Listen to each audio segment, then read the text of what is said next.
अगर प्रयासों के परिणाम परफेक्ट चाहिए तो लगातार बिना रुके मुश्किलों से जूझना पड़ता है। अड़चनों को घुटने टेकने की वजह बनाने की बजाय उन्हें फांद कर भविष्य की तरफ देखना चाहिए।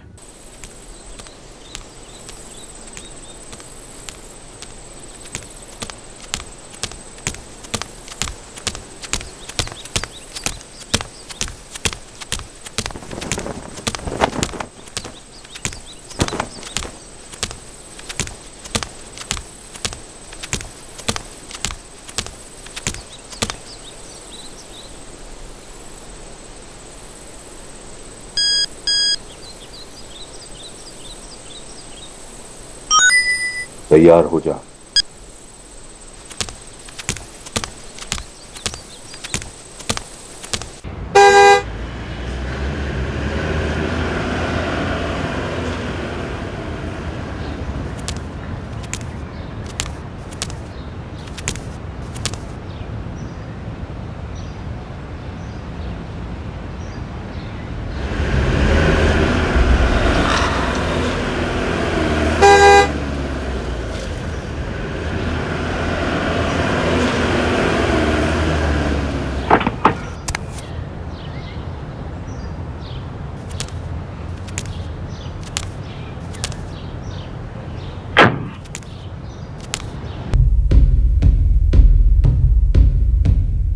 कोई सुराग नहीं, कोई लीड्स नहीं। कई दिनों के बाद भी तहकीकात कुछ ज्यादा आगे नहीं बढ़ी। यह मर्डर केस महज एक फाइल बनने जा रहा था। अनसुलझे केसेस के ढेर में एक और फाइल। अनसुलझे केसेस क्या होते हैं? वो केसेस जो इंतजार कर रहे हैं किसी ब्रेक थ्रू का। पर अनसुलझे केसेस क्लोज नहीं हो सकते। क्रिमिनल केस तभी क्लोज होता है जब अदालत अपना फैसला सुनाती है और विक्टिम को इंसाफ मिलता है। सर, क्राइम सीन पे कोई क्लू नहीं, इन्वेस्टिगेशन का कोई फॉरवर्ड मूवमेंट भी नहीं, मतलब परफेक्ट क्राइम। मैंने ऐसा नहीं कहा।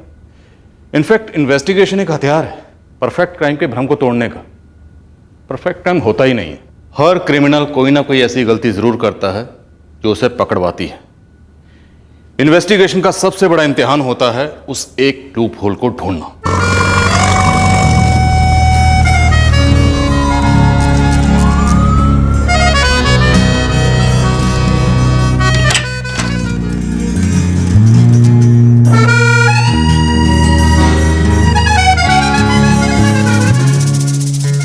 So, कैसा लगा? Very nice. आज से ये हमारा घर है। Welcome home. पर ऐसा नहीं है कि वो गलती अपने आप आकर आपकी गोद में गिर जाती है। अचानक एक मेहनती और शार्प इन्वेस्टिगेटिंग ऑफिसर को हमेशा लगे रहना पड़ता है। दिमाग, कान, आंख हमेशा खुला। वो सुराग के साय को भी नजरअंदाज नहीं कर सकता। पर जब कोई केस ऐसा हो जिसमें लीड मिलना इम्पॉसिबल लगे। आपके पास कोई ऐसा केस आया है सर जहां ब्रेक थ्रू मिलना ही मुश्किल लग रहा? हाँ, होता है। प्रेशर में कई केसेस नामुमकिन लगते हैं। पर जैसे कि मैंने कहा, एक शार्प ऑफिसर की नजर हमेशा उसके परे होनी चाहिए। जरूरत होती है उस नामुमकिन को मुमकिन बनाने की। अभी एक रीसेंट केस था, 1 महीना पहले का, राणागंज, हिमाचल प्रदेश, जहां मेरी पोस्टिंग है।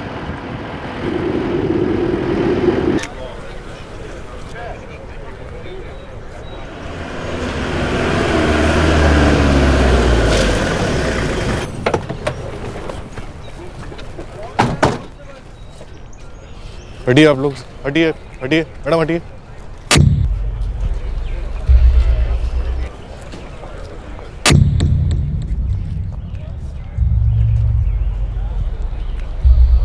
सर, बॉडी पर से 10 सिम कार्ड्स मिले हैं। 10 सिम कार्ड्स? Yes sir. और कोई आइडेंटिफिकेशन नहीं सर। और सिर पर भी गहरा वार हुआ है। सर, जब मैं काम पर जा रहा था तब देखा इसे। पहले मुझे लगा कोई पी कर पड़ा है।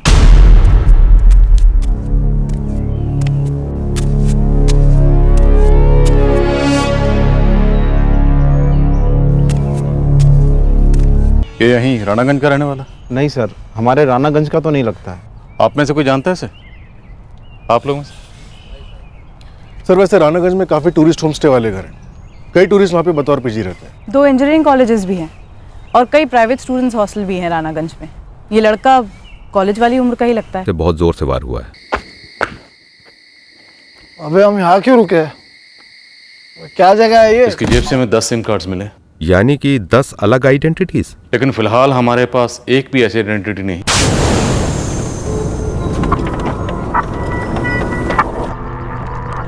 ना जी, ये मेरे यहाँ कभी नहीं रहा। यहाँ आसपास किसी और के घर में रहा हो? मैंने तो इससे पहले इसे कभी भी नहीं देखा।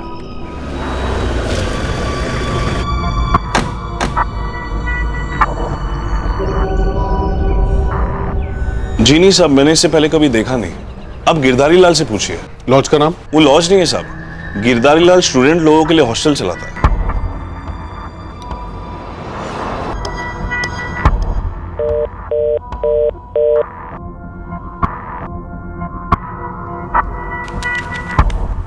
कुछ मिला? अभी तक तो नहीं मैडम। ये जो चारों सिम है ये सड़े हुए और बंद है, बाकी के मैं चेक कर रहा हूँ।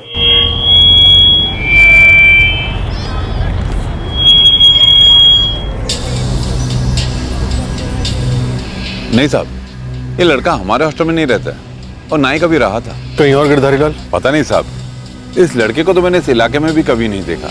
आप दोनों कॉलेजों में पता कर लीजिए, हो सकता है आपको वहां से कुछ जानकारी मिल जाए। 10 में से सिर्फ ये 2 सिम कार्ड चल रहे हैं? जी सर, ये दोनों सिम कार्ड 3 महीने पहले आखिरी बार यूज हुए थे। मैंने फ़ोन कंपनी से डिटेल्स मंगाई हैं। देखते हैं फोन रिकॉर्ड से क्या पता चलता है। इस विक्टिम के बारे में कुछ तो पता चले।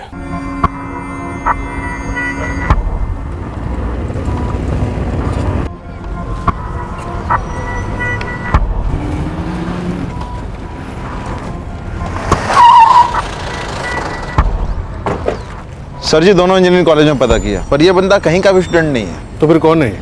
और कहाँ का है? बाहर का हो सकता है, शायद यहाँ से गुजर रहा होगा और मार डाला गया, या फिर यहाँ लाया गया होगा मारने के लिए। लोकल तो नहीं लगता। हाँ सर, मतलब शिमला, कांगड़ा, डलहौजी और धर्मशाला हर जगह इसके फोटोग्राफ्स भेजे गए सारी डिटेल्स के साथ, लेकिन कहीं कोई ऐसी मिसिंग कंप्लेन दर्ज ही नहीं हुई है। आसपास के सारे इंजीनियरिंग कॉलेजेस को भी स्कैन किया पर कुछ नहीं मिला। तो इस वक्त हमारे हाथ में 10 सिम कार्ड है जो विक्टिम की जेब से बरामद हुआ। इनमें से 8 बंद हैं और 2 एक्टिव हैं। उन सिम कार्ड्स को बतौर सुराग समझकर हम इस ब्लाइंड केस में आगे बढ़े और हर उस अंधी गली में घुसे जहां यह केस हमें ले गया।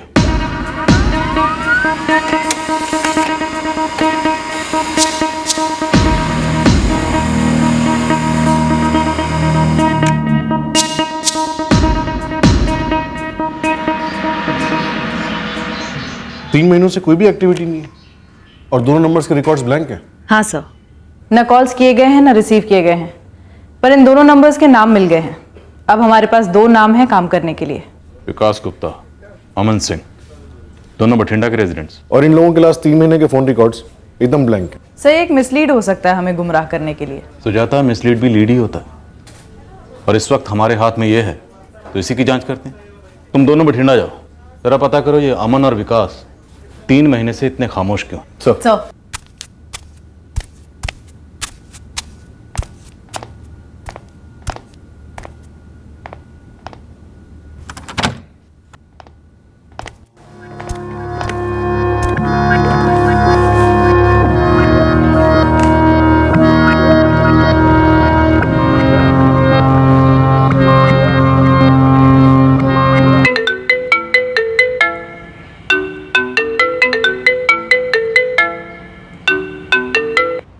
हेलो। हाँ Charanjit ji. Good morning Monica. Raghu कहाँ है? वो तो शावर में है। सब ठीक तो है ना? हाँ सब ठीक है। रघु से कह दो उसे यहाँ आना होगा, फैक्ट्री की डील हो सकती है, कुछ खरीदार सामने आए हैं। ये तो अच्छी बात है। ठीक है, मैं रघु को बोल देती हूँ। Okay, thank you. कह रहे थे तुम्हें जाना पड़ेगा वहाँ डील साइन करने। मैं बात करूंगा उनसे, पेपर्स यही भेजने के लिए बोल दूंगा। फैक्ट्री बिक जाएगी तो फंड्स आ जाएंगे, फिर हम यहीं कुछ स्टार्ट कर सकते हैं अपना। हाँ हाँ, व्हाई नॉट। तुम्हारे माइंड में कुछ है, कोई बिजनेस आइडिया, एनीथिंग? मैं सोच रही थी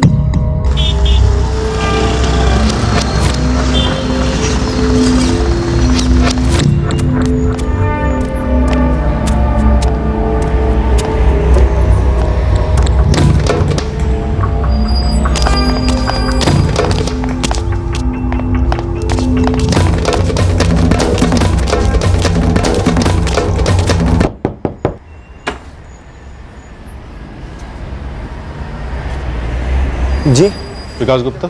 जी हाँ, मैं ही हूँ विकास गुप्ता।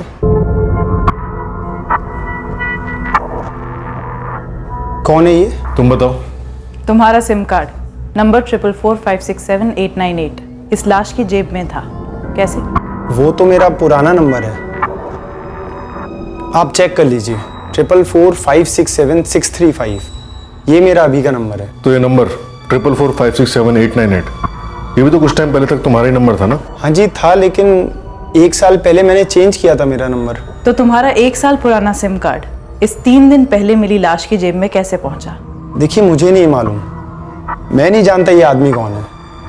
मेरी मानिए आप लोग शरद भाई से बात कर लीजिए, सिम कार्ड का डीलर है। मैंने उसी से ये सिम खरीदा था और उसी को रिटर्न करके ये नया वाला लिया दूसरी कंपनी का। एक बार ठीक से देखकर बताओ, तुम वाकई में इसे नहीं पहचानते? नहीं सर, मैं नहीं जानता ये कौन है। सर इस विकास गुप्ता पर नजर रखवाती हूँ।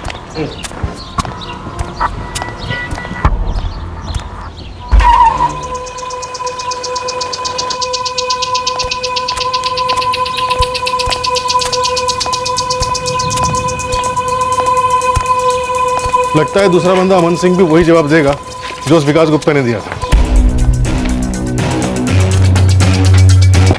वही जवाब का क्या मतलब मैडम? वही जवाब जो हम तुमसे एक्सपेक्ट कर रहे थे।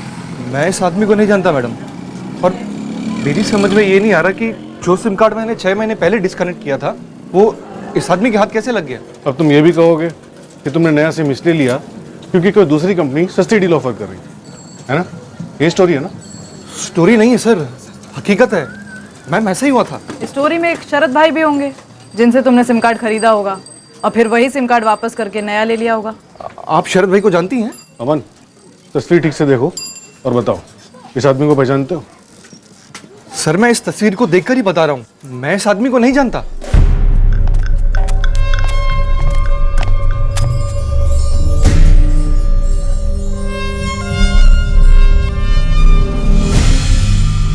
तो जाता ये जो विक्टिम है हमारा, कुछ अजीब नहीं है इसके बारे में? सर ये विकास गुप्ता और अमन सिंह कह रहे हैं कि इसे जानते नहीं हैं, लेकिन जब इन्होंने फोटो देखा तो इनके एक्सप्रेशंस, मुझे लगता है ये दोनों सच नहीं बोल रहे हैं। इस आदमी का सच कुछ पेचीदा लग रहा है मुझे, कुछ तो माजरा है। कौन है ये सर? ये एक मरा हुआ बंदा है शरद, जिसकी जेब में से हमें 10 सिम कार्ड बरामद हुए, जिसमें से 2 सिम कार्ड इसी मोहल्ले में रहने वाले लड़कों के, अमन सिंह और विकास गुप्ता, जिन्होंने तुमसे ये सिम कार्ड लिए, तुम्हें वापस लौटाया और उसके बाद नए सिम कार्ड लिए। अब तुम मुझे ये बताओ शरद, तुम्हें एक्टिवेट करने के लिए मुझे लॉकअप में तुम्हें कितना तोड़ना पड़ेगा? मेरी समझ में बिल्कुल नहीं आ रहा ये कैसे हुआ सर, कसम खाता हूँ मैं इस बंदे को नहीं जानता। अमन और विकास ने तुम्हें सिम कार्ड लौटाए तो तुम्हारे हाथ से ये इसकी जेब में कैसे पहुंच गए? सिम कार्ड कोई खुले पैसे तो होते नहीं है। सर गलती हो गई, मतलब हो सकता है कि मैंने किसी को, जो आप बोल रहे हैं अमन और विकास, इनके नाम पर सिम दिला दिया हो। गलती? किसी और के नाम पर किसी और को सिम देना गलती नहीं होती है शरद, क्राइम होता है, क्राइम। मानता हूँ सर, लेकिन मेरे ज़्यादातर कस्टमर ऐसे ही कॉलेज के यंग लड़के और लड़कियाँ होते हैं जो आए दिन अपना मोबाइल नंबर और सर्विस प्रोवाइडर बदलते रहते हैं। कोई भी मोबाइल कंपनी सस्ती स्कीम निकालती है, ज़्यादा डाटा देती है, तो वो तुरंत चेंज कर देते हैं। मैं भी उनको तुरंत दे देता हूँ। तुरंत दे देते हो? किसी और का सरेंडर किया हुआ सिम बिना किसी डॉक्यूमेंट के? सर इसको लॉकअप ले चलते हैं, कूटते हैं साले को, सब उगल देगा। नहीं नहीं मैडम, इसके आगे मुझे कुछ भी नहीं पता लाशवास के बारे में। मैं अपने बच्चों की कसम खा के कहता हूँ, मैं ये दुकान 6 साल से चला रहा हूँ सर, किसी से भी पूछ लो, मैंने कभी भी वैसा कोई क्रिमिनल वाला काम नहीं किया है सर। अगर मुझे इस बारे में कुछ भी पता होता तो क्यों छुपाता, वैसे ही बता देता ना। हमारे पास तो ऐसे किसी बंदे की मिसिंग रिपोर्ट नहीं है शमशेर जी। तो 10 में से 2 एक्टिव सिम हमें इस लाश पर से मिले, वो दोनों ही बठिंडे के 2 लड़कों के हैं। देखिए आप और मैं दोनों बहुत अच्छे से जानते हैं कि किस तरह फर्जी कागजात वाले मोबाइल नंबर कांड करने के लिए इस्तेमाल में लाए जाते हैं, और फिर हम लोग कभी कभी उन लोगों की तलाश में होते हैं जिनका केस से दूर दूर तक कोई वास्ता ही नहीं होता। हम मानते हैं शमशेर जी, लेकिन हमारे हाथ में एक मर्डर केस है और ये ब्लाइंड केस हमें आपके शहर तक लेकर आया है। अब आप लोग यहाँ तक पहुंचे ही हैं तो मैं भी कोशिश करता हूँ ये पता करने की कि ये जो बंदा है ये बठिंडे का है भी या नहीं।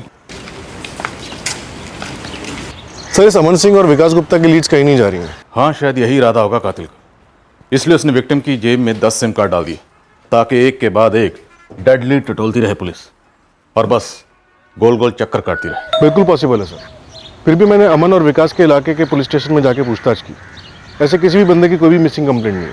बंदा मिसिंग होगा पर मिसिंग कंप्लेंट दर्ज नहीं की गई होगी। शायद घर वाले अभी उसके लौटने का इंतजार कर रहे हैं, या शायद घर वाले जानते नहीं हैं कि बंदा मिसिंग है, या शायद जानते हैं कि मिसिंग है पर कंप्लेंट नहीं करना चाहते। आपको पता ही नहीं कि कहानी की शुरुआत कहां से हुई, आपको पता ही नहीं कि ये आदमी क्यों मारा गया, आपको पता ही नहीं कि इस कहानी की बड़ी कहानी क्या है। पुलिस इन्वेस्टिगेशन भी किसी दूसरी जॉब की तरह ही होती है, इसमें भी फ्रस्ट्रेशन हो सकती है, मायूसी हो सकती है, पर इन्वेस्टिगेटिंग ऑफिसर को अपना फोकस और पेशेंस पकड़ के रखना पड़ता है। तहकीकात तभी कंप्लीट होती है जब कहानी का पूरी तरह से खुलासा होता है।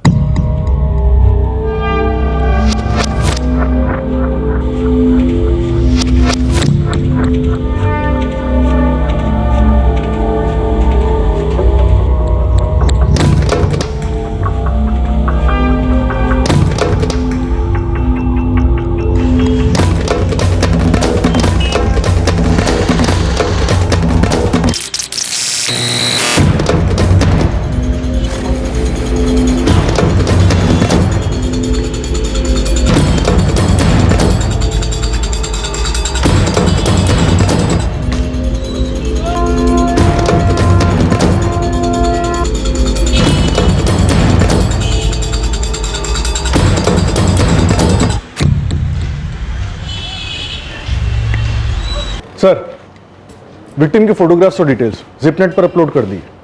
अगर भटिंडा से कोई रिस्पांस नहीं आता है तो हम बाकी जगहों पर तफ्तीश शुरू कर सकते हैं। ललित, जल्दी पता लगाना होगा ये लाश किसकी है। 1 हफ्ता गुजर चुका है, शायद हमें बॉडी को क्रीमेट करना पड़े। कोई इन्फॉर्मेशन तो हाथ लगे, ये बंदा कौन था, क्यों मारा गया और किसके हाथों मारा गया। सर, विक्टिम के फोटोग्राफ्स और डिटेल्स जिपनेट पर अपलोड कर दी। अगर भटिंडा से कोई रिस्पांस नहीं आता है तो हम बाकी जगहों पर तफ्तीश शुरू कर सकते हैं। ललित, जल्दी पता लगाना होगा ये लाश किसकी है। 1 हफ्ता गुजर चुका है, शायद हमें बॉडी को क्रीमेट करना पड़े। कोई इन्फॉर्मेशन तो हाथ लगे, ये बंदा कौन था, क्यों मारा गया और किसके हाथों मारा गया। सर,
चेहरे पे बहुत सारे निशान है, लेकिन है वही।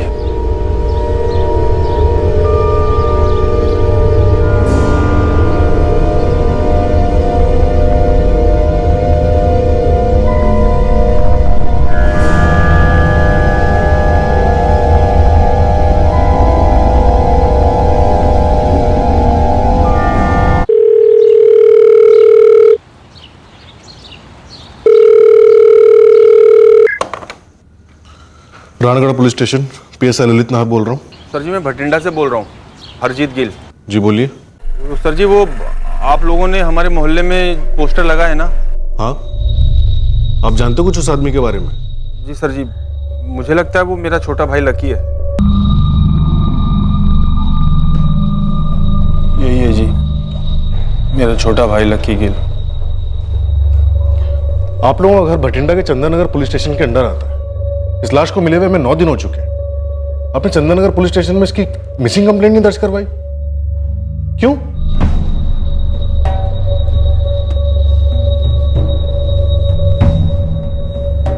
लकी वैसे काफी अनलकी मालूम होता है। वो अपने घर से कहीं जाने के लिए निकलता है और वहां पहुंचता नहीं, और आप लोगों को कोई खबर ही नहीं। वो इतने दिनों से गायब है और आप लोगों ने उसकी मिसिंग कंप्लेंट तक नहीं लिखवाई। वो नंबर क्या है लकी का?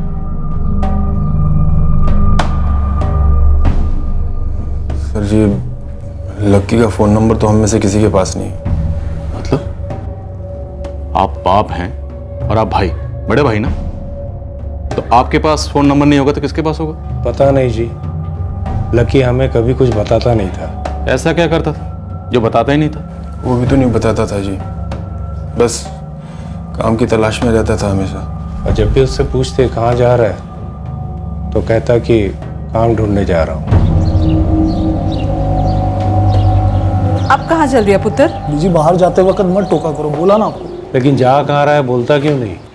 हर बारी आप यही पूछते हो और हर बारी मेरा जवाब वही होता है, काम ढूंढने जा रहा हूँ पापा जी, इस बार शायद मिल जाए कुछ।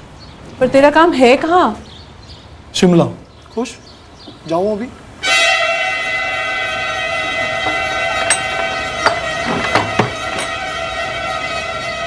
आपके पास लकी का नंबर तक नहीं है? जी कभी दिया ही नहीं उसने। वो हमेशा परेशान रहता था, काम ढूंढ रहा था लंबे अरसे से। उसके पास फ़ोन नंबर था भी या नहीं हम लोगों को ये भी नहीं पता।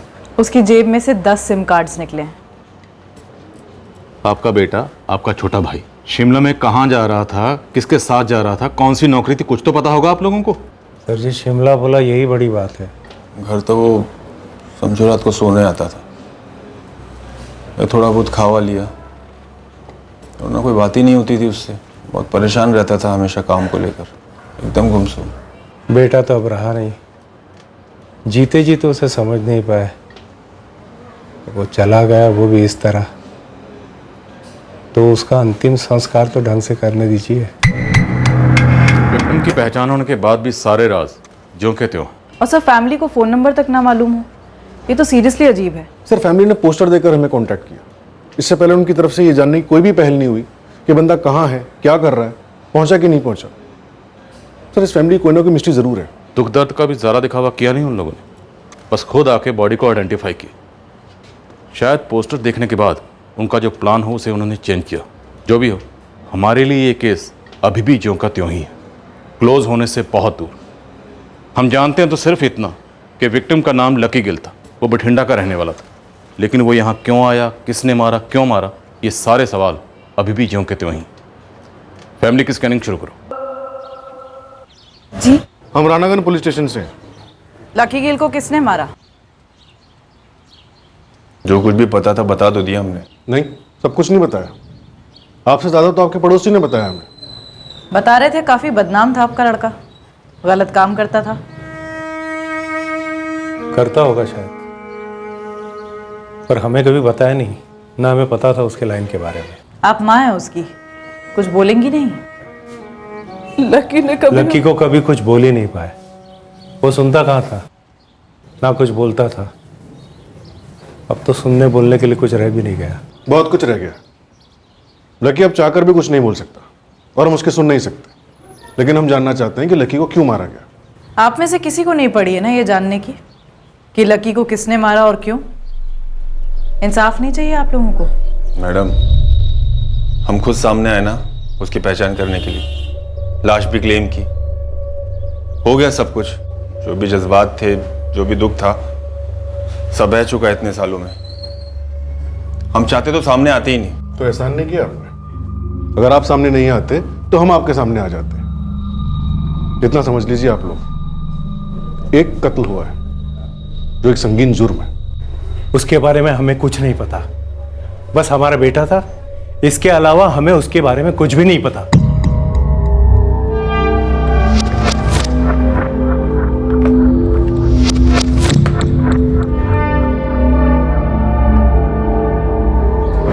कुछ गड़बड़ है सर इस घर में, वरना भटिंडा के एक बेरोजगार नौजवान को कोई हमारी जुरिस्डिक्शन में लाकर जान से क्यों मारेगा?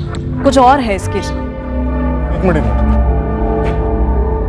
ये सिम कार्ड वाला अमन सिंह हमें घूर रहा है।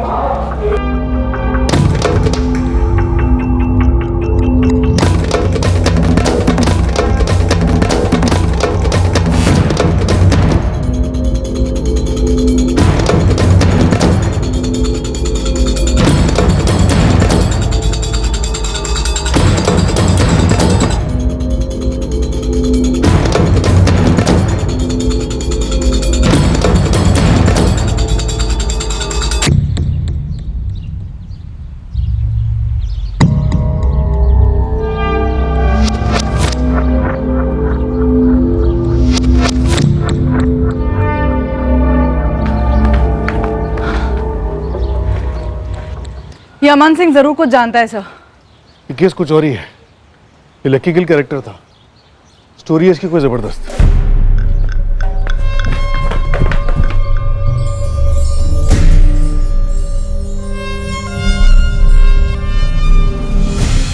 बोलो साहब, क्या लो? कुछ नहीं।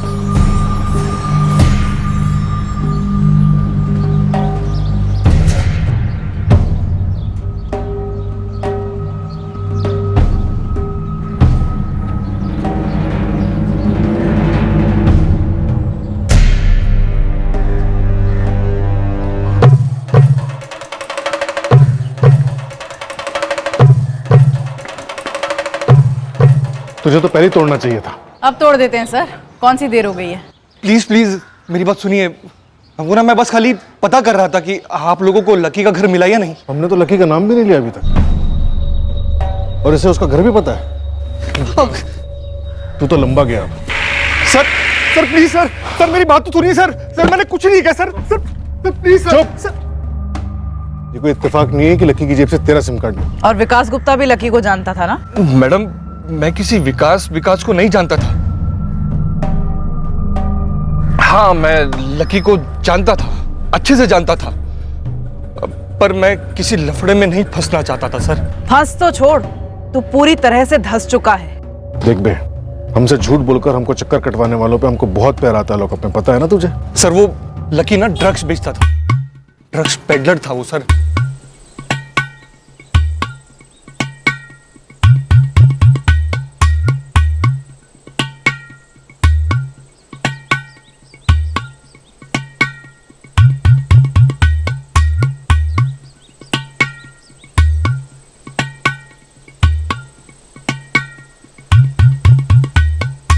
बड़ी महंगी लत है सर ये। मैं भी लकी से ड्रग्स लेता था, पर सर जब मेरे पास पैसे नहीं होते थे ना, तो मैं लकी का छोटा मोटा काम कर देता था। ड्रग्स बेचता था? जी, और पेमेंट मेरी पूड़ियों में होती थी सर। लकी को किसने मारा? ये सब नहीं पता मैडम मुझे। और वैसे भी सर मेरी लकी से पिछले 2 महीने में कोई भी बातचीत नहीं हुई है। वो शायद मैम किसी दूसरे काम में बिजी था। कौन सा दूसरा काम? वो सब नहीं पता सर। तुझे लकी के बारे में सब कुछ पता था और तू फिर भी चुप बैठा रहा। ये बात तो सभी जानते हैं, लकी तो फेमस था, और फिर पुलिस भी तो जानती है उसके बारे में। ये चंदन नगर थाने का तो पता नहीं, पर आप वो गुरजोत कॉलोनी थाने जाके पता कीजिए, शायद वहां पर उसका कुछ रिकॉर्ड मिल जाएगा। वहां की पुलिस ने कई बार उसको अंदर भी किया। देख बे, तू पूरी तरह से अंदर से खत्म है। अगर मैंने तुझे अंदर कर दिया ना, तो तेरी स्टोरी भी पूरी तरह खत्म हो जाएगी। जो कुछ भी लकी के बारे में जानता सब कुछ बता दे। जितना पता था मैंने आप सबको बता दिया। बाकी आप शबनम से क्यों नहीं पूछते सर? शबनम? शबनम कौन है? शबनम आपको लकी के बारे में सब कुछ बताएगी। शबनम प्रीतम नगर में रहती है, धंधा करती है सर। लकी मरता था उस पर। अगर मुझे कुछ पता होता या मेरा उसमें हाथ होता तो मैं भाग जाता ना, आप लोगों का पीछा थोड़े ना करता। ये अचानक तेरे अंदर का अच्छा बच्चा कैसे जाग गया? मैं ना ये जानकर बहुत ज्यादा डर गया था कि लकी मर गया है, और फिर जब उसका पोस्टर देखा तो मैं और भी ज्यादा डर गया। समझ नहीं आ रहा था कि मैं क्या करूं। उसके बाद आप दोनों को देखा तो आप दोनों के पीछे हो लिया। तसल्ली हुई ये जानकर कि आपको लकी का घर मिल गया है। तू नहीं भागा ना, अच्छा किया। अब आगे से तू भागेगा भी नहीं। तेरा फोन 24 घंटे चार्ज रहना चाहिए, और ऑन भी। और आज की तरह अगर मुझे तुझे वापस कभी भी दौड़कर पकड़ना पड़ा तो तेरी लास्ट दौड़ होगी। समझ गया सर।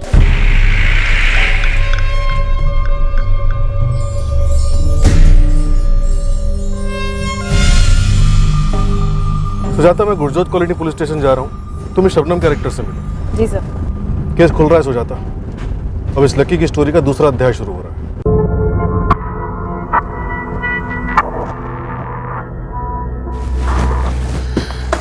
ये पूरी हिस्ट्री है लकी गिल की। छठा वो हिस्ट्री शीटर था, ड्रग्स का धंधा था इसका। बड़ी अजीब बात है, ये रिकॉर्ड्स हमारे सामने पहले नहीं आए। घंटी गलत जगह बजाई, आपको पहले यहां पर आ जाना चाहिए था। शबनम जी लकी गिल को करीब से जानती थी? मुझसे तो कहता था सिर्फ मुझ पे मरता है। अब नहीं मरेगा, वो मर चुका है, मारा गया है। 15 बार अंदर जा चुका था ये। हम बार बार उसको ड्रग बेचते पकड़ते, बेल हो जाती साले की, फिर वही ड्रग्स का धंधा। और अब मर गया। कब हुआ ये, कैसे, कहाँ हुआ ये? सवाल मैंने पूछना है, जवाब तूने देना है। ये बता लक्की को किसने मारा और क्यों? वो मुझसे धंधे की बात नहीं करता था, सिर्फ मजे के लिए आता था। अच्छा, अभी तो कह रही थी मरता था तुझ पर। अरे मैडम, वही मर्दों वाला मरना, शादी करूँगा, बड़ी बड़ी बातें, ये और वो। मैं तो सुनती तक नहीं थी। हम दोनों एक ही नाव पे सवार थे, मैं धंधा, वो ड्रग्स। और क्या जानूँगी उसके बारे में? क्या क्या था, खूब पैसे लेकर आने वाला हूँ। सपने ना देखने की ट्रेनिंग बहुत जल्दी मिल जाती है हमारी लाइन में मैडम। फिर भी वो कहते हैं ना, आसान नहीं होता सपने ना देखना। तो मैं उसकी राह देख रही थी, पर अब समझ आ गया कि 10 दिन से मेरा फ़ोन क्यों नहीं उठा रहा था। 10 सिम कार्ड मिले थे उसकी जेब में, 8 बंद थे, 2 चालू थे, लेकिन 3 महीने से इस्तेमाल नहीं हुए थे। तूने कौन से नंबर पर फ़ोन किया था? अरे मैडम, ये ज़रूरी थोड़ी है कि जिस नंबर से आप ट्राई मारोगे मैं भी उसी नंबर से ट्राई मारूंगी। मेरे पास लकी का वो नंबर था जो अभी यूज़ कर रहा था। वैसे भी वो कपड़ों से ज़्यादा नंबर बदलता था। नंबर दे उसका।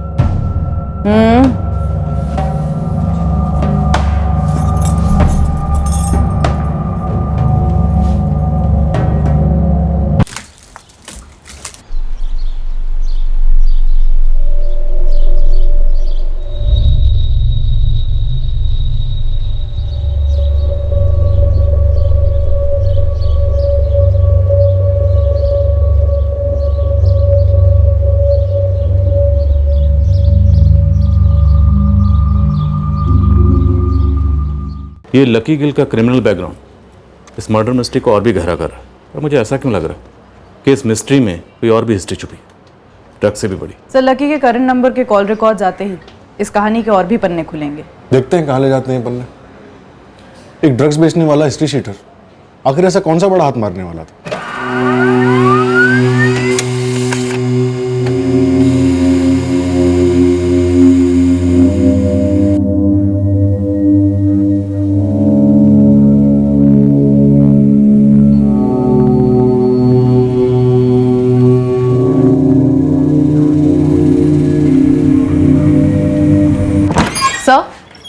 कुछ निकला फोन रिकॉर्ड? वैसे सर डायरेक्ट तो कुछ नहीं है, लेकिन एक नंबर है जिस पर लगातार उसकी बात हो रही थी, और वो शबनम का नंबर नहीं है। फिर कोई लैंडलाइन नंबर है, भटिंडा के किसी क्लब का।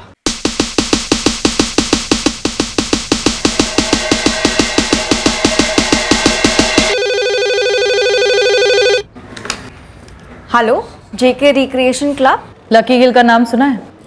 आप? पुलिस। जी सुना तो है।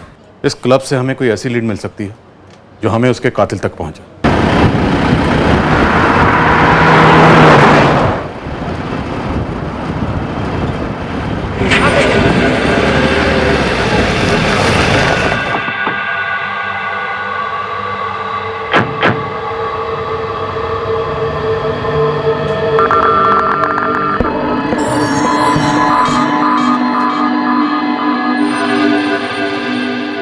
हाँ सर, यही है, रेगुलर है, अक्सर यहाँ खेलने आता है। क्या खेलने आता है? पूल।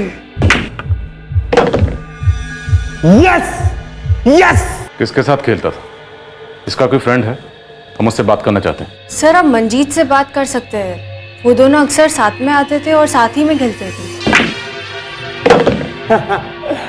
अब तो खेल या ना खेल कोई फर्क नहीं पैंदा, because the champion is here बेटे।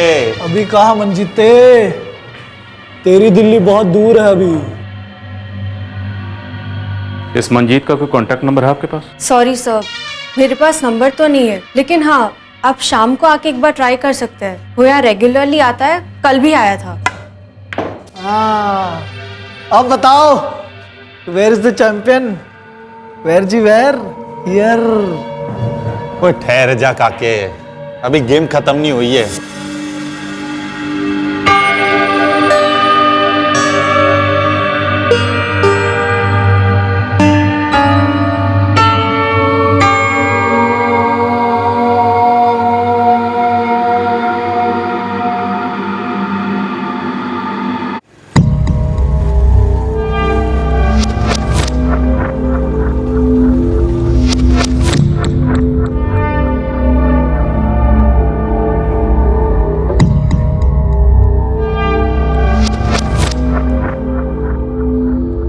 हाय। Hello sir.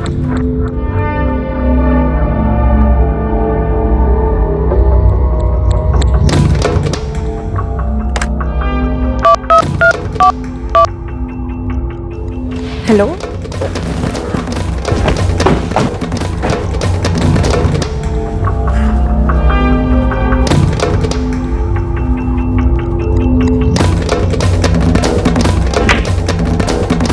अरे यार, कौन हो भाई? बोल रखो यार। Police, Ranaganj police station, Himachal Pradesh. क्या हो गया सर? लकी गिल मारा गया। उसका बैकग्राउंड हमारे सामने है। वो क्या करता था, कहाँ रहता था, उसके माँ बाप कौन थे, सब। मंजीत अरोड़ा, तू भी लकी गिल को अच्छी तरह से जानता था। मैं जानता था लकी को, लेकिन मुझे सच में नहीं पता कि लकी को किसने मारा और क्यों। ऐसी कोई खास दोस्ती यारी नहीं थी हमारे बीच। बस यहाँ पूल खेलने आता था, पूल खेलते थे तो दोस्ती हो गई। हमने यहाँ का रजिस्टर चेक किया है। लकी गिल अपने घर वालों से भी ज्यादा वक्त तुम्हारे साथ गुजारता था। दिखाया रजिस्टर? तेरी दोस्ती के सारे रिकॉर्ड हैं उसमें। लकी गिल ड्रग्स बेचता था।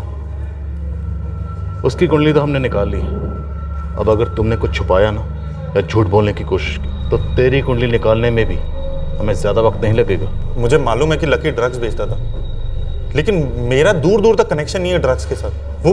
वो तो खतरों से खेलता था सर, लेकिन मैं बस पूल खेलता था उसके साथ। कभी कभार एक आध बार बियर पी ली होगी साथ में, लेकिन उसके बाद वो अपने रास्ते और मैं अपने रास्ते। अच्छा किया तूने बता दिया कि तू उसके साथ पीता भी था। लकी गिल 10 दिन से गायब था और वो तुझे 12 दिन पहले मिला था। इतने दिन वो यहाँ आया नहीं, तेरे साथ पूल नहीं खेला, तो तुझे उसकी याद तो आई हो, मिस तो किया हो। लकी गिल को कांटेक्ट करने की कोशिश तो की होगी ना तूने? कहाँ सर? सर लकी अपनी मर्जी का मालिक था। वो जो भी करता अपनी मर्जी से करता था।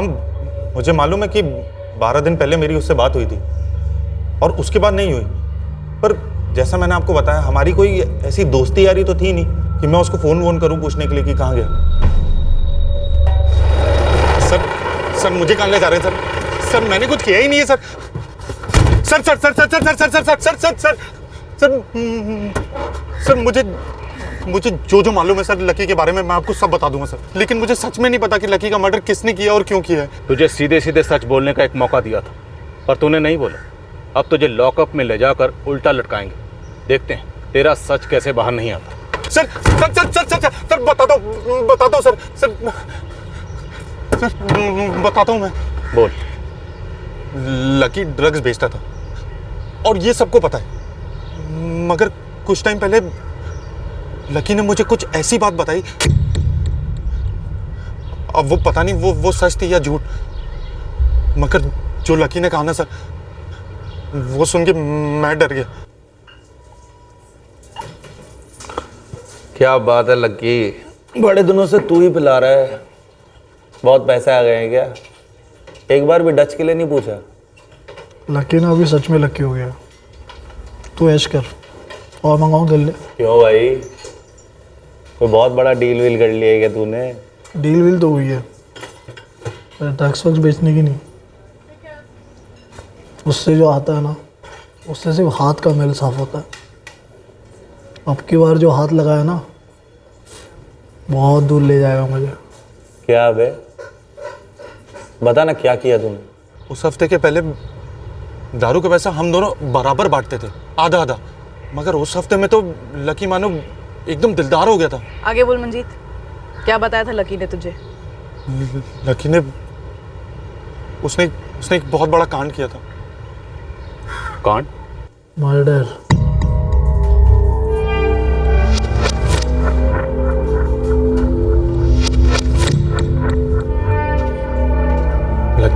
लकी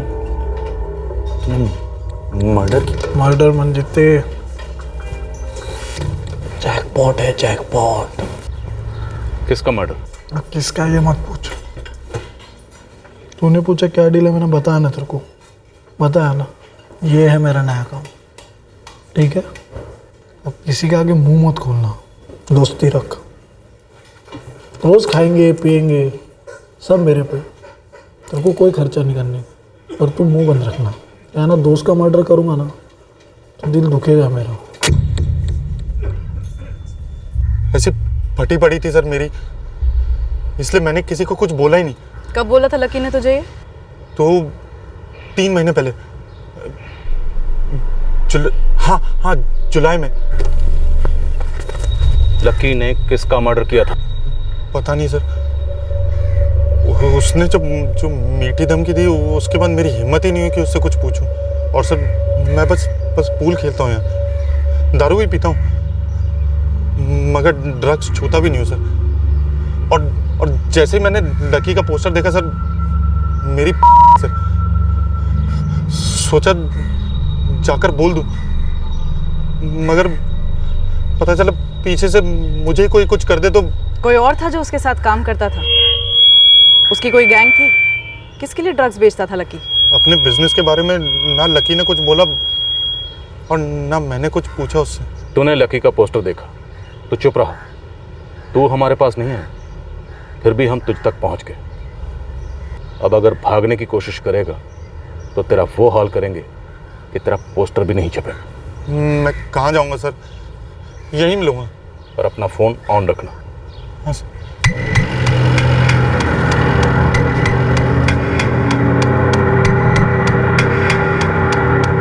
लकी सबसे करीब शबनम से था। ये नामुमकिन लगता है कि शबनम को लकी के बारे में कुछ भी ना मालूम हो।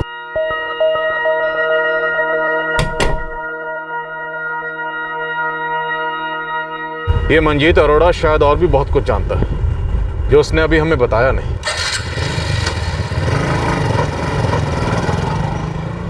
ये लकी की फैमिली वाले शायद हमें पूरी बात नहीं बता रहे। सर लकी की माँ कमला कुछ बताना चाह रही थी, लेकिन फादर ने बात बीच में ही काट दी। लकी को कभी कुछ बोल ही नहीं पाए। सुजाता, उनसे अकेले में बात कर। लकी गिल ड्रग पैडलर था। मंजीत अरोड़ा जिस मर्डर की बात कर रहा था, कहीं उस मर्डर का ताल्लुक लकी गिल के मर्डर से तो नहीं? समय थाने में लकी की सिर्फ यही एक फाइल है। सब इंस्पेक्टर नागर इसको चेक कर चुके। लकी पर मर्डर चार्ज कभी लगा ही नहीं। सागर, तुम्हारा खबरी भरोसेमंद तो है ना? जी सर, भटिंडा का पुराना चावल है। जब मैं शिमला में था तो 2-3 इंपॉर्टेंट केस में इसने बहुत मेहनत से काम किया था। ठीक है, उसे इस क्लब वाले मंजीत अरोड़ा के पीछे लगा दो। और मुझे इस लकी गिल की पूरी इंफॉर्मेशन चाहिए। कौन से गिरोह के लिए ड्रग्स बेचता था, कितना बड़ा सिंडिकेट था, सब कुछ। ठीक है सर, मैं खबरी को इस काम पे लगा देता हूँ। इस फाइल में लकी के और कोई रिकॉर्ड्स नहीं है? मेरा मतलब बठिंडा के दूसरे पुलिस स्टेशन के? नहीं है सर। अगर होते तो इस फाइल में जरूर होते। सर मैं एक काम करता हूँ, मैं एक टीम लगाता हूँ इन सारे ड्रग पेडलिंग गैंग्स के पीछे। ये गैंग्स अपने अपने इलाकों को लेकर बहुत सख्त हैं। लकी ने अगर किसी और के इलाके में माल बेचा होगा तो गैंग वार में शायद मारा गया होगा। मारा तो हमारे इलाके में गया, और मुझे वो बंदा चाहिए जिसने मेरे इलाके में ये मर्डर किया।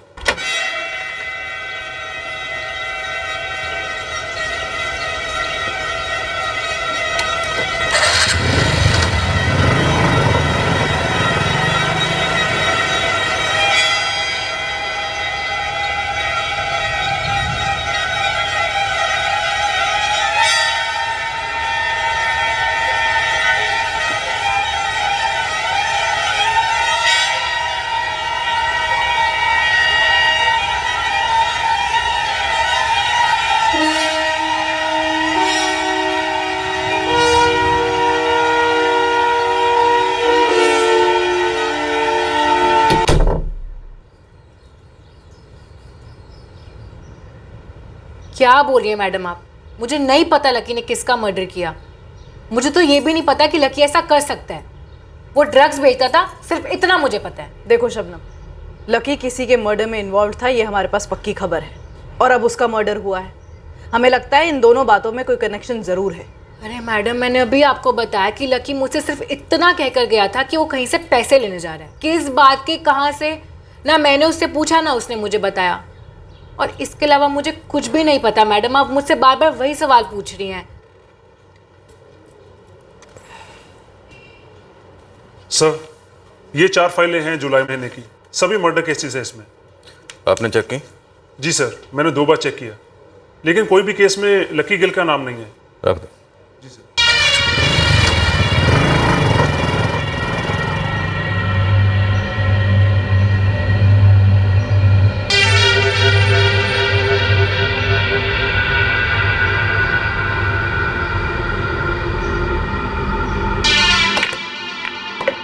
भाई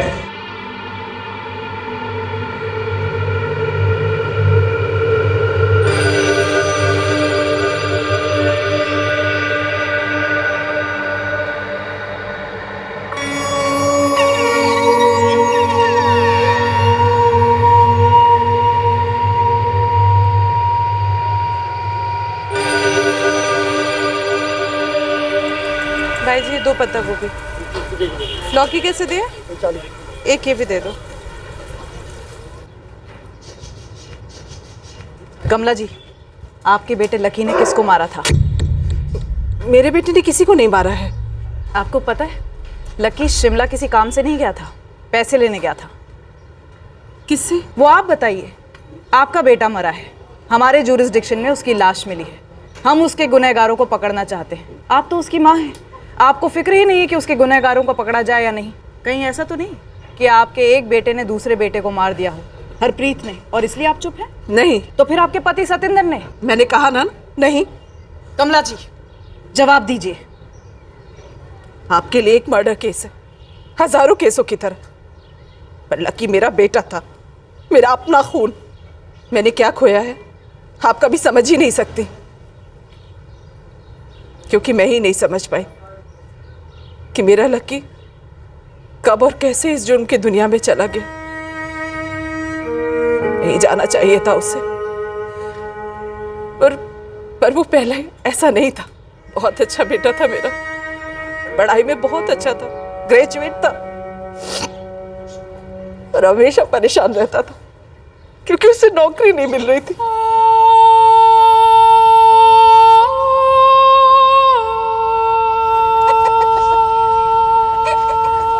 लकी आ गया तू? कैसा रहा इंटरव्यू पुत्र? अरे बोल ना, कैसा रहा इंटरव्यू? मेरी आंखों के सामने उसे मायूसी के अंधेरे में धंसते हुए देखा मैंने। हम लोग कभी समझ ही नहीं पाए कि लकी को उस मायूसी से कैसे बाहर निकालें।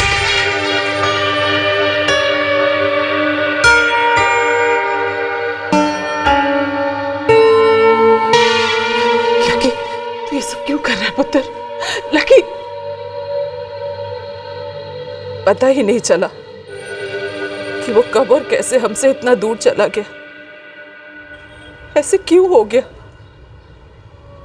जैसे हम उसे कभी जानते ही नहीं थे। मैडम जी, लकी सिर्फ हमारे घर में जन्मा था, पर हमें उसके बारे में कुछ नहीं पता था। हम आपसे क्या छुपाएंगे, हमसे खुद ही छुपा हुआ था। वो खोया रहता था मेरा बेटा, पहले मायूसी फिर जुर्म की दुनिया में। उसका मर्डर हुआ या उसने किसी को मारा, हम कुछ नहीं जानते, तो हम आपको बताएंगे क्या? सर, मंजीत का पिछले 3 दिनों से पीछा किया जा रहा है। या तो ये बंदा एकदम क्लीन है, या फिर इतना मैला कि सारे मैल को छुपाए बैठा। सर, मंजीत के कॉल रिकॉर्ड्स में तो कोई मेल नहीं है। 2 बार स्कैन किया, शक करने जैसी कोई बात नहीं है। हो सकता है मंजीत झूठ बोल रहा हो कि लकी ने कोई मर्डर किया है। बठिंडा में जुलाई में जितने भी कत्ल हुए सबकी फाइलें मैंने खंगाली, किसी भी फाइल में लकी के नाम का कोई जिक्र नहीं। सर, हो सकता है केस फाइल में उसका जिक्र ना हो, पर शायद कोई इनडायरेक्ट कनेक्शन हो। ललित, जितने भी मर्डर सस्पेक्ट थे सबकी क्वेश्चनिंग की, रिजल्ट 0।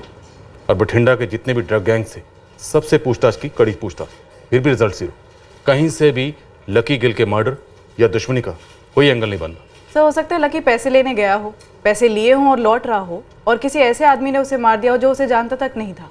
शायद इसलिए हमें लीड नहीं मिल रही। मान लेते हैं कि रैंडम किलिंग थी, फिर भी मारने वाले की कोई ना कोई हिस्ट्री जरूर रही होगी।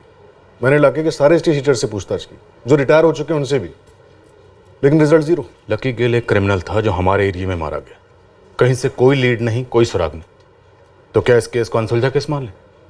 हमारे एरिया का मर्डर केस अनसॉल्व्ड। एक इन्वेस्टिगेटिंग ऑफिसर ये कभी नहीं चाहेगा कि उसकी टेबल पर एक अनसॉल्व्ड केस की फाइल पड़ी रहे। केस चाहे कोई भी हो, कैसा भी हो, पर मन में एक बात रह जाती है कि हमने परफेक्ट क्राइम होने दिया। फिर उस केस में आपने क्या किया? आप तो डेड एंड पर थे, फिर कौन सा नया एंगल सोचा आपने? मर्डर वाला एंगल। लॉजिक ये था कि लकी मर्डर केस में हमें कोई लीड नहीं मिल रही थी। अब अगर लकी ने जो मर्डर किया हो उसमें हमें कोई लीड मिलती है तो हमारे प्रिंसिपल केस में भी लीड मिलती है। तो अब हम निकल पड़े उस मर्डर केस की तलाश में जो शायद लकी ने किया हो और जो हमारे ही केस की तरह अनसॉल्व्ड हो। क्या कोई ऐसा मर्डर केस हो सकता है जो हमारे इस केस की तरह अभी तक अनसॉल्व हो। लकी गिल ने मंजीत अरोड़ा को जुलाई में बताया था कि उसने एक मर्डर किया। तो हो सकता है जून या जुलाई का कोई ऐसा मर्डर हो जिसमें लकी गिल शामिल तो था और उसका नाम कभी सामने नहीं आया। मतलब कि एक अनसॉल्व्ड केस फाइल है।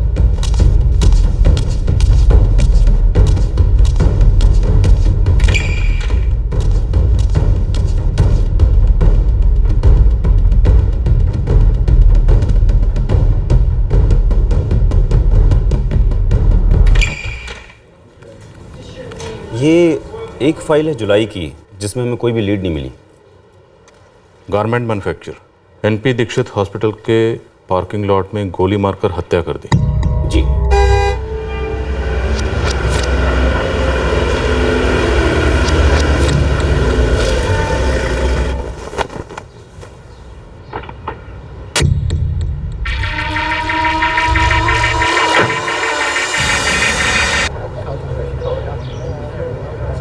तीन राउंड गोलियां चली और तुम्हें आवाज तक नहीं आई। सर जी ये पीछे की साइड है, मैं वहाँ एंट्रेंस में सामने की तरफ रहता हूँ। सर ड्राइविंग लाइसेंस मिला है, उमेश शर्मा नाम है। सर जी ये साहब जी रोज आ रहे थे कुछ समय से, इनका कोई एडमिट था आईसीयू में। Sir deluxe ward room number 6, इनके फादर हरकिशन शर्मा एडमिट है। इनके कोई रिश्तेदार हैं तो बुला दीजिए।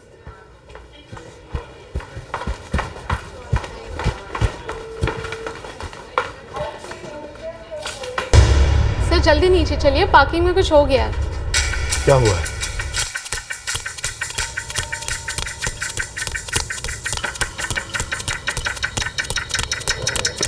एक मिनट हटिए। पापा!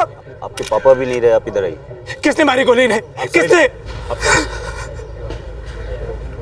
पार्किंग लॉट की सीसीटीवी फुटेज चाहिए अभी के अभी। जी सर, अभी देता हूँ।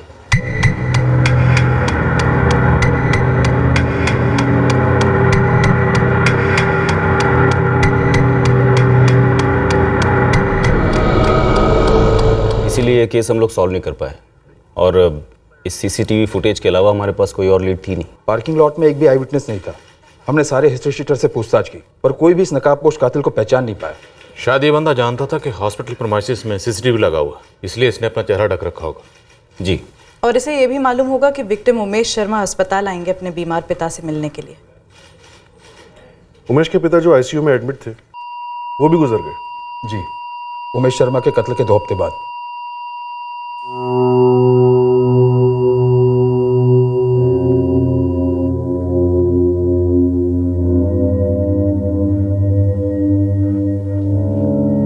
फुटेज में दिख रहा है गन फायर करते वक्त 3 बार जाम हुई। शहर के सारे .8 बोर्ड के लाइसेंस होल्डर और ग्रे मार्केट वाले सबको खंगाले। हर हिस्ट्री शीटर को खूब तोड़ा लेकिन इस मर्डर के बारे में कोई भी इंफॉर्मेशन नहीं निकाल पाए। और कोई एंगल? बिजनेस में दुश्मनी का एंगल स्कैन हुआ है, बाकी सारे एंगल भी स्कैन हुए। ये शूटर किराए का तो लगता ही है, पर लगता है इसे गन चलाने का ज्यादा एक्सपीरियंस नहीं था। 3 बार गन जैम। और ये लकी ड्रग पेडलर था, उसके खिलाफ कभी मर्डर या अटेम्प्ट टू मर्डर का कोई केस भी सामने नहीं आया। कदकाठी तो लकी जैसी लगती है। जिस लकी गिल की आप बात कर रहे हैं, जिसकी लाश आपके जुरिस्डिक्शन में मिली है, इस केस के इन्वेस्टिगेशन के दौरान ना तो उसका कहीं कोई नाम आया और ना ही दूर दूर तक उसका कोई कनेक्शन था। लेकिन किशोर अभी तक किलर पकड़ तो नहीं गया ना। ये केस अभी भी अनसॉल्व्ड है, राइट? राइट। तो अगर हम ये मान लें तो फिर इसे हायर किया गया होगा। बिल्कुल, जिस तरीके से मॉडस ऑपरेंडी है उसके हिसाब से तो ये लगता है कि किराए का हत्यारा है। वैसे इस केस में प्राइम सस्पेक्ट जो था वो विक्टिम का बेटा रघु शर्मा था। दुनिया भर में पूछने की क्या जरूरत थी, सीधा मुझसे ही पूछ लेते। हाँ, मेरे पापा और मेरे बीच प्रॉब्लम्स थी।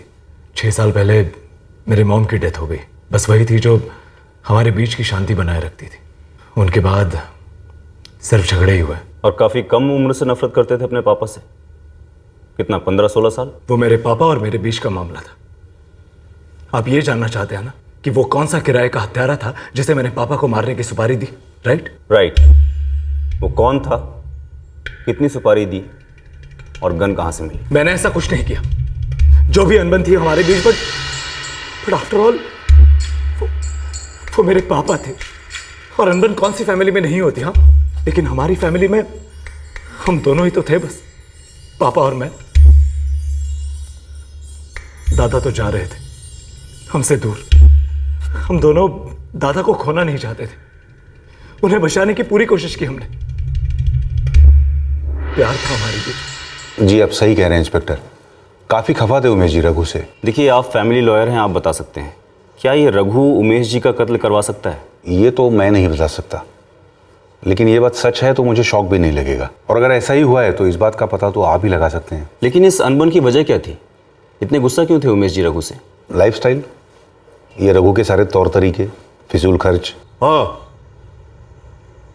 मैंने इंस्ट्रक्शंस दिए कि मेरी परमिशन के बिना तुम्हें कोई कैश नहीं दिया जाएगा, आज से, अभी से। पर क्यों पापा, इसकी क्या जरूरत है? कारण पूछने की हिम्मत रखते हो रघु? मेहनत से कमाए हुए पैसे जब कोई दूसरा अय्याशी में उड़ा देता है तो दर्द कमाने वाले को होता है। मैं कोई दूसरा हूं? और कौन सी अय्याशी पापा? आज अगर दोस्तों के साथ एंजॉय नहीं करूंगा तो कब करूंगा? नशा और जुआ एंजॉय नहीं होता है रघु। रघु देखो, उमेश जी सही कह रहे हैं, नशा और पापा और मेरी बात हो रही है पर्सनल, आप ना ही पड़े बीच में। तमीज रघु, मेरा फैसला पक्का है, तुम काम करना शुरू करो, अपनी जिम्मेदारियों को समझो। पापा आपको क्या मिल रहा है मेरी इस तरह से इंसल्ट करके, मुझे बेसिक जरूरतों के लिए मोहताज करके? फिजूल खर्च जरूरत नहीं होती है रघु, और अगर इंसल्ट हो रही है ना तो वो मेरी हो रही है, मेरी मेहनत की हो रही है, मेरे काम की हो रही है, मेरे नाम की हो रही है। तुमने शराब पीकर गाड़ी चलाई, खंबे में ठोक दी गाड़ी, कोई बड़ा केस हो जाता तो क्या होता? शुक्र मनाओ कोई मरवर नहीं गया, वरना क्या हश्र होता तुम्हारा। मैं तुम्हें इस तरह अपनी जिंदगी बर्बाद करता हुआ नहीं देख सकता, और ना ही तुम्हारी वजह से किसी और की जिंदगी बर्बाद होने दे सकता हूं। उनके बीच की अनबन कभी खत्म ही नहीं हुई, बल्कि और बढ़ गई जब रघु ने शादी कर ली मोनिका से। जब आपका जवाब ना ही होता तो आपसे पूछो ना पूछो क्या फर्क पड़ता है? शादी मजाक नहीं होता है रघु। कौन है ये लड़की? बैकग्राउंड क्या है इसका? प्यार करती है मुझसे, मैं भी प्यार करता हूं उससे, और मैं जानता था कि आप उसे एक्सेप्ट नहीं करेंगे, इसलिए हमने फैसला कर लिया, पहले शादी कर ली फिर आपके सामने आ गए। ठीक है, तुम बालिग हो, एक बड़ा फैसला लिया है तुमने, अब अपनी जिम्मेदारी निभाओ, जाओ अपनी पत्नी के साथ, बनाओ अपनी जिंदगी, अपना घर, जाओ। आप मुझे इस घर से निकाल रहे हैं? ना, तुम्हें इस घर के काबिल बना रहा हूं, जाओ मेहनत करो, साबित करो कि तुम ये घर, मेरा बिजनेस, इस खानदान को ढंग से हैंडल करने के काबिल हो, तब शायद हां, शायद तुम्हें मुझसे कुछ मिल सके। हाँ, पापा ने अपनी सारी प्रॉपर्टी, पैसा ट्रस्ट में देने की बात की थी, और ये सब तो आपको एडवोकेट चरणजीत से पता चल ही गया होगा। लेकिन जो आप नहीं जानते हैं वो ये कि पापा और मेरे बीच सुलह हो चुकी थी। उन्होंने मेरी बीवी मोनिका, उसे भी एक्सेप्ट कर लिया था, सब कुछ सही चल रहा था। फिर पापा को मार डाला गया, दादा भी चल बसे, और मैं यहां पर बैठकर यह साबित करने की कोशिश कर रहा हूं कि मैंने अपने पापा को नहीं मारा। हमें रघु शर्मा के खिलाफ कुछ नहीं मिला। रघु के कॉल रिकॉर्ड में भी किसी पेशेवर हत्यारे से कोई कनेक्शन नहीं था। अमीर आदमी है, 2-3 फोन रख सकता है। हमने हर एंगल से टटोला था, सब कुछ चेक किया था, वरना ये फाइल अनसॉल्व केसेस के ढेर में क्यों होती? किशोर, तो फिर उमेश शर्मा का कत्ल किसने किया? फिलहाल तो हम ब्लैंक हैं, लेकिन अगर आप कह रहे हैं कि आपके केस का विक्टिम लकी गिल मेरे केस का हत्यारा है, तो फिर इस केस में एक नया एंगल खुलता है, क्योंकि उस वक्त तो रघु शर्मा और लकी गिल के बीच में कोई कनेक्शन सामने आया ही नहीं था। अब सिर्फ लकी और रघु का ही नहीं, बल्कि उस पूल क्लब वाले मंजीत और रघु का कनेक्शन भी हो सकता है, जिसने कहा था कि लकी ने कोई मर्डर किया था। ये भी तो हो सकता है कि ये मंजीत झूठ बोल रहा हो, या फिर लकी ने जिस इंसान का कत्ल किया है वो कोई और हो, ये ना हो। सर, बॉडी स्ट्रक्चर लकी से मिलता है, लेकिन चेहरा ढके होने की वजह से कुछ श्योरली नहीं कह सकते। देखो, इस वक्त हमारे सामने 2 रास्ते हैं। अगर ये बंदा लकी गिल नहीं है तो फिर हमें उल्टे कदम चल के सारे नक्शे फिर से बनाने होंगे, और अगर ये बंदा लकी गिल है तो अब हमारे सामने एक नहीं 2 मर्डर केस, एक लकी गिल का और दूसरा इस उमेश शर्मा का। सर, मैं इस लकी गिल और रघु शर्मा दोनों के फोन रिकॉर्ड्स को एक बार फिर बारीकी से स्कैन करता हूँ। मैं मंजीत को क्वेश्चन करती हूँ, राउंड द क्लॉक नजर रखी हमने उस पर। मैं जरा इस रघु शर्मा से बात करता हूँ। इस टेलीफोन नंबर पर ये सेवा बंद कर दी गई है। रघु शर्मा के खिलाफ हमारे हाथ कुछ ठोस लगा नहीं, इसलिए क्वेश्चनिंग के लिए उसको हमने दोबारा बुलाया नहीं। रघु शर्मा ने शायद अपना नंबर चेंज कर लिया है, आपके पास उसका नया नंबर है? जी, रघु तो शायद अब्रॉड है, लेकिन हमारे पास उसके फैमिली लॉयर चरणजीत खोसला का नंबर है। अब प्लीज मुझे उस लॉयर चरणजीत का नंबर अभी भेज दीजिए। अब लक्की ने सच में मर्डर किया है या मुझे गोली दे रहा था, ये मैं आपको कैसे बता सकता हूँ, लेकिन उसने बोला जरूर था कि उसने मर्डर किया है। लकी गिल को तुम्हारे सामने लाकर खड़ा कर दूंगी तो पहचान लोगे? क्या मैडम? हाँ या ना? हाँ पहचान लूंगा, इतने समय से जानता हूँ, साथ में पूल खेला है, दारू भी तो पी है। ये शायद लकी है, क्योंकि मैंने इसको ना ऐसा जैकेट पहने हुए देखा था। चल चैंप, दिखा ऐसा स्ट्राइक। एनपी दीक्षित हॉस्पिटल के पार्किंग लॉट में 14 जुलाई को रघु शर्मा के फादर उमेश शर्मा का मर्डर हुआ। ये वहां के सीसीटीवी फुटेज से लिया है। मतलब लकी ने इस उमेश शर्मा को... जानते थे उमेश शर्मा को तुम? मैं कैसे जानता था उन्हें? रघु शर्मा से मिले थे? क्या बात कर रहे हो मैडम, मैं कैसे मिल सकता हूँ इन्हें? मैंने तो ये दोनों नाम भी पहली बार ही सुने हैं।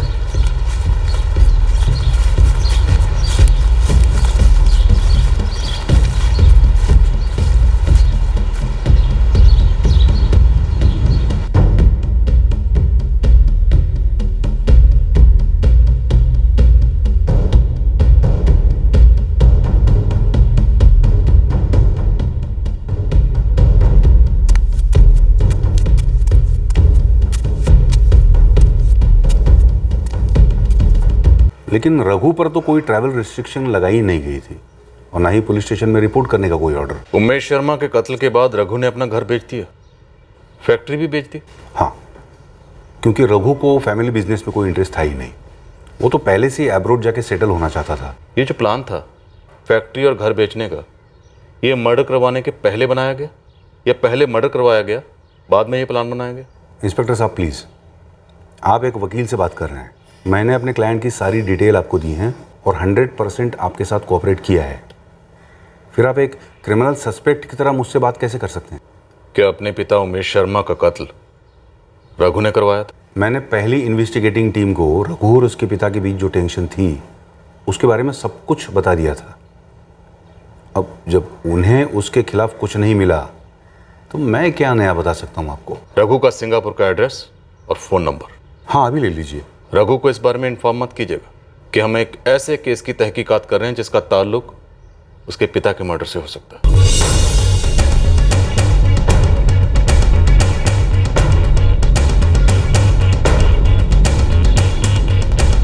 मंजीत ने लकी को आइडेंटिफाई कर लिया? कंफर्म?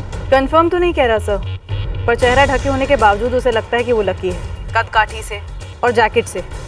कह रहा था उसने लकी को ऐसा जैकेट पहने देखा है। लगता है जो तीर हमने अंधेरे में चलाया था वो निशाने पर लग गया। सुजाता, ये दोनों केसेस कनेक्टेड हैं, कंफर्म। सुजाता, ये लकी के लिए रघुवीर शर्मा के फोन रिकॉर्ड्स में डायरेक्ट तो नहीं पर इनडायरेक्ट कनेक्शन है।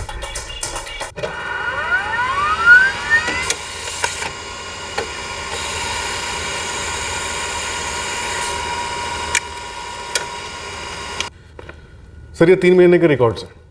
इसमें 2 नंबर ऐसे हैं जो रघुवीर शर्मा की लिस्ट में भी हैं और वही 2 नंबर्स लकी गिल की लिस्ट में भी हैं। वीरेंद्र पूनिया और दलजीत राणा, ये दोनों नाम सुने सुने से लगते हैं सर। वीरेंद्र पूनिया और दलजीत राणा। हाँ सर, याद आया। जेके रिक्रिएशन क्लब के रजिस्टर में मैंने ये दोनों नाम देखे हैं जब मैं लकी गिल और मंजीत अरोड़ा की एंट्रीज चेक कर रही थी तब।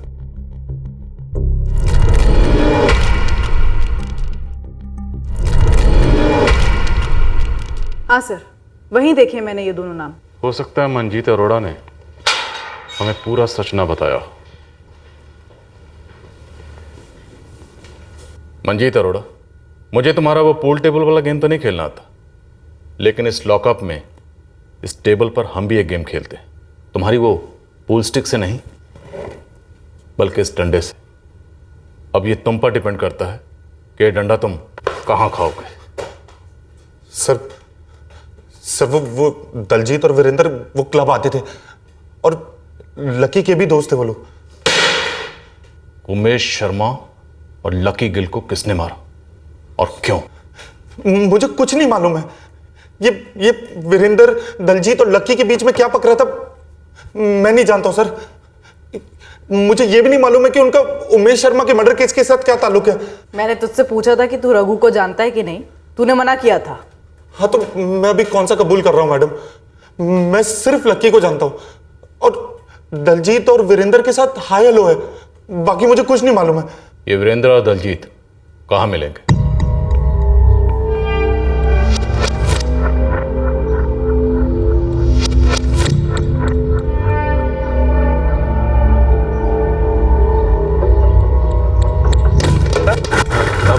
आने वाला है। क्यों? हाँ? अच्छा हाँ अच्छा जी, अगर मैंने नहीं जीते ना तो नाम बदल देना। अच्छा हाँ जी, तो आ जाओ भाई फिर मैदान में, फिर देखते हैं ना। हाँ?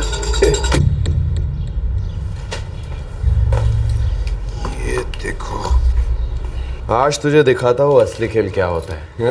देखते हैं। एक सेट हमारे साथ भी खेल लो और साथ में 2 बातें भी कर लेंगे। जी कौन सी 2 बातें? 2 बातें, 2 मर्डर्स। देखो, हमें पता चल चुका है कि तुम दोनों उमेश शर्मा और लकी गिल मर्डर में शामिल थे। अब फटाफट अपने आप सब कुछ बोलोगे या धीरे धीरे तड़पा तड़पा के बुलवाओ? सर वो क्या कर रहा है? आगे बोल। मैडम वो ऐसा हुआ ना यार, तो फिर क्या? कंगाली अब बोल रहा है कि मोनिका को लेकर घर से निकलो, अपने पैरों पर खड़ा हो जाओ। साला उसने जो भी खड़ा किया है सब मेरा ही तो है। बिल्कुल सही भाई, तू इकलौता है। मेरे बाप को नहीं लगता ना ऐसा। अपना सब कुछ ट्रस्ट में डालने की धमकी दे चुका है। अब मेरे दादाजी भी मेरी तरफदारी करने के लायक नहीं रहे। आधा टाइम तो हॉस्पिटल में होता है। भाई सच में अगर तेरे बाप ने अगर बेदखल कर दिया तो तू करेगा क्या? क्या करेगा? करूंगा ये कि मैं ऐसा होने नहीं दूंगा। तू भी तो ऐश करता है ना मेरे पैसों पर। इंतजाम कर। क्या बात कर रहा है तू? ये इंतजाम कर किसी आदमी का। अबे तू अपने बाप को मरवाने की सोच रहा है? इसमें सोचने का क्या है?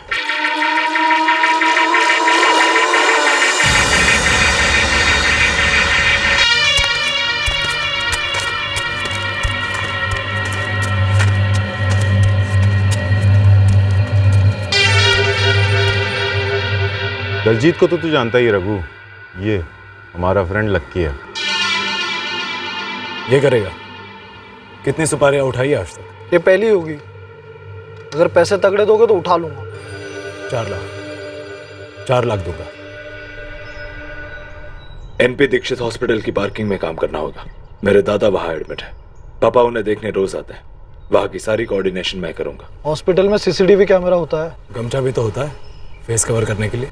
लेकिन मारेंगे कैसे? गन से। मैं दूंगा। गोली चली तो आवाज भी तो होगी। गन पे कपड़ा भी तो डाल सकते हैं, आवाज दबा सकते हैं। गन कहां से खरीदी? खरीदा नहीं सर, रघु के घर पर ही था, उसके पापा का। लाइसेंस भी है उसका। क्या? ये कैसे हो सकता है? हमने सारे लाइसेंस गन चेक किए थे। रघु के एक साथीदार ने कबूल किया है कि पिस्टल रघु घर से लेकर आया था, उसके फादर की लाइसेंस पिस्टल। सर ये रही हमारी रिपोर्ट। उमेश शर्मा की भी गन चेक हुई थी, पर उनकी गन 0.9 बोर की थी और उन्हें जो गोलियां मारी गई वो 0.8 बोर की। 0.9 की गन के लिए 0.8 के कार्ट्रिजेस वही खरीद के लाया था सर। इसलिए फायरिंग करते वक्त गन इतनी जाम हुई थी। और रघु बड़ी चालाकी से हॉस्पिटल में पहले ही मौजूद था। वो लकी से और तुम दोनों से कोऑर्डिनेट कैसे कर रहा था? वो उसको पता था उसके पापा फैक्ट्री से घर और फिर शाम को उसके दद्दू को देखने हॉस्पिटल जाएंगे। वो सब देख रहा था। कहाँ से देख रहा था? हॉस्पिटल से? हाँ जी सर। रघु ने अपने घर की सीसीटीवी अपने टैबलेट से कनेक्ट करके रखी थी।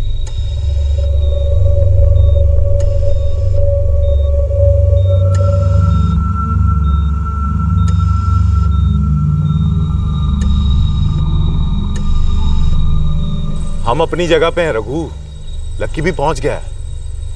भाई गाड़ी पे नजर रखना।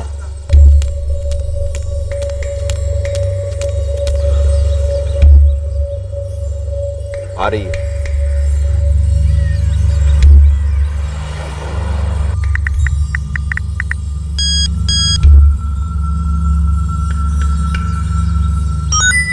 तैयार हो जा। और लकी गिल, उसे क्यों मारा? क्योंकि वो मुंह खोल देता? वो मुंह खोलने की धमकी दे रहा था।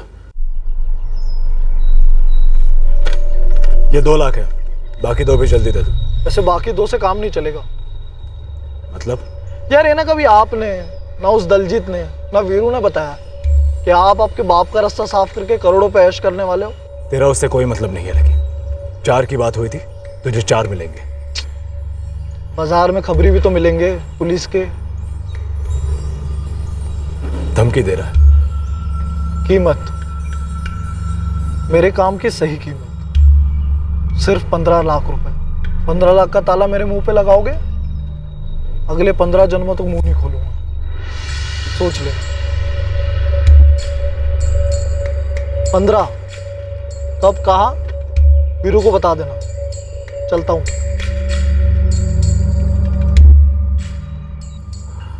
इस लकी को बोल दे सौदा यहाँ नहीं, बाहर होगा।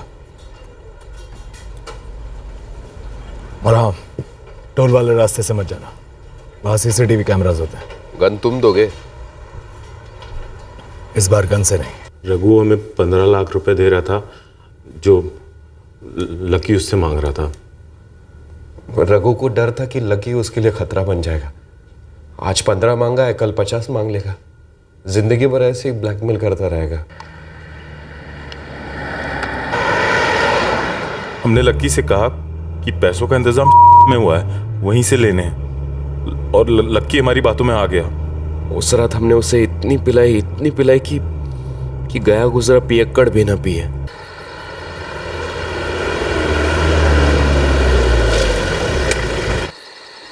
ये सही जगह है।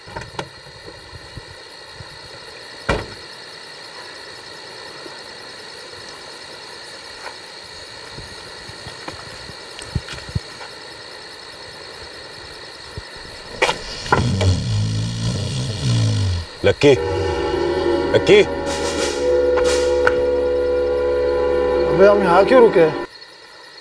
क्या जगह है ये? हमने उसकी जेब में कोई सिम कार्ड नहीं डाले। हमने सिर्फ उसका बटवा और उसके आईडी कार्ड्स निकाले, बस। और वो लकी अपने पास कई सारे सिम कार्ड रखता था। वो ड्रग्स के धंधे में लोग ऐसा करते हैं। इन दोनों के स्टेटमेंट रिकॉर्ड करो।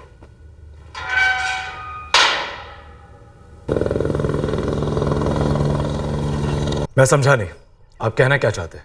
यही रघु शर्मा कि तुम्हें विदेश जाने से रोका नहीं गया, तो इसका मतलब ये नहीं कि तुम बच चुके हो। ओह, फिर वही पुरानी बात। पुरानी बातें बहुत पुरानी हो चुकी हैं रघु शर्मा। आज की ताज़ा खबर यह है कि वीरेंद्र पुनिया और दलजीत राणा दोनों ने अपने जुर्म कबूल कर लिए और बयान रिकॉर्ड करवा दिए। अब तुम्हारे पास चॉइस यही है कि तुम खुद यहाँ के सरेंडर कर दो, वरना तुम्हारे गले में रस्सी डालकर सिंगापुर से घसीट कर लाएंगे। तुम्हारे बैंक अकाउंट्स, क्रेडिट कार्ड्स सब फ्रीज हो जाएंगे। ज्यादा सोचो मत रघु शर्मा, आ जाओ।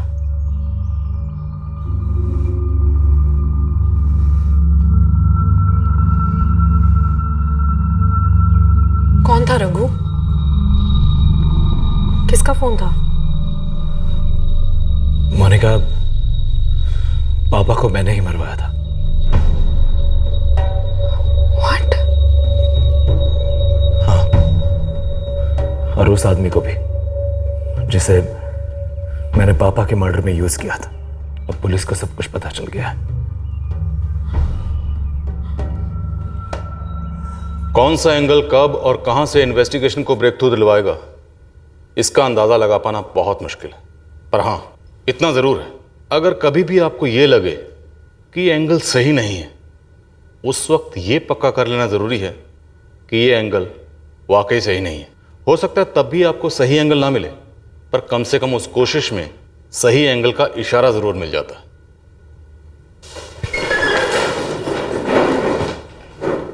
Perfect crime is a myth, जो तहकीकात में हमारी अपनी खामियों और गलतियों की वजह से होती। बस आप अपनी गलतियों को पहचानते रहिए और उन्हें सुधारते रहिए। जय हिंद। जय हिंद। रघु के पिता उमेश शर्मा के कत्ल के लिए रघु शर्मा, दलजीत राणा, वीरेंद्र पुनिया और लकी गिल पर आईपीसी की धारा 302 के तहत हत्या के लिए, धारा 120B के तहत क्रिमिनल कॉन्स्पिरेसी के लिए और आर्म्स एक्ट के चार्जेस लगाए गए हैं। रघु शर्मा को सिंगापुर से वापस लाने के प्रयास शुरू हो चुके हैं। इस प्रक्रिया में वक्त लग सकता है, फिर मुलाकात होगी अगले एपिसोड में एक और चौंका देने वाले केस के साथ। इस तरह के और भी एपिसोड देखने के लिए हमारे चैनल को सब्सक्राइब करें और बेल आइकन दबाना ना भूलें।